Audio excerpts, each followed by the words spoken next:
कर्नाटक के वजीर दाखिला अरगा ज्ञानेंद्रा ने जुम्मे को कहा कि मरकज़ी हुकूमत ने बुनियाद परस्त इस्लामी तंजीमों पॉपुलर फ्रंट ऑफ इंडिया यानी PFI और social democratic party of India यानी SDPI पर पाबंदी लगाने का अमल शुरू कर दिया है। ज्ञानेंद्रा ने कहा कि इन दोनों बुनियाद परस्त तंजीमों को कई दहशतगर्द तंजीमों की हिमायत हासिल है और इनका मंसूबा इंतशार फैलाना है। उन्होंने कहा कि लोगों को SDPI और PFI के खात्मे में ताउन करना चाहिए और इन तंजीमों को ज़ात, मज़हब, नफ़े और नुकसान के लिहाज से नहीं देखना चाहिए। उन्होंने इल्ज़ाम लगाया कि इन तंजीमों को कांग्रेस की हिमायत से पनपने का मौका मिला। But the state police also carried out a separate operation, sir. Can you give us details of that? ನಿನ್ನೆ ಇಡೀ ಸ್ಟೇಟಲ್ಲಿ ಸ್ಟೇಟ್ ಪೊಲೀಸು 18 ಪ್ಲೇಸಸ್ನಲ್ಲಿ ಸರ್ಚ್ ಮಾಡಿದ್ದಾರೆ.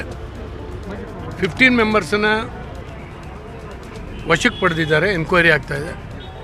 NIA-ನವರು 7 ಮೆಂಬರ್ಸನ್ನು ವಶಕ್ಕೆ ಪಡೆದಿದ್ದಾರೆ. ಅವರೆಲ್ಲರನ್ನೂ ಕೂಡ ಡೆಲ್ಲಿಗೆ ಕರ್ಕೊಂಡು ಹೋಗಿದ್ದಾರೆ. ಇಲ್ಲಿ ನಮ್ಮ ಪೊಲೀಸು ಇಲ್ಲಿ FIR ಹಾಕಿ ಅವ್ರ ಮೇಲೆ ಎನ್ಕ್ವೈರಿ ಮಾಡ್ತಾ ಇದ್ದಾರೆ. Sir, for long now there have been talks about banning the PFI, but none of the consecutive governments have done it, sir, so far. Why is this? So ಈ ಬಗ್ಗೆ ಸಮಯ ತೊಗೊಳ್ತಾ ಇದೆ. ಎಲ್ಲವೂ ಕೂಡ ರೆಕಾರ್ಡ್ ಆಗ್ತಾ ಇದೆ. Central government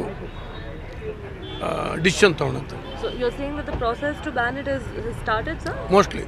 Okay.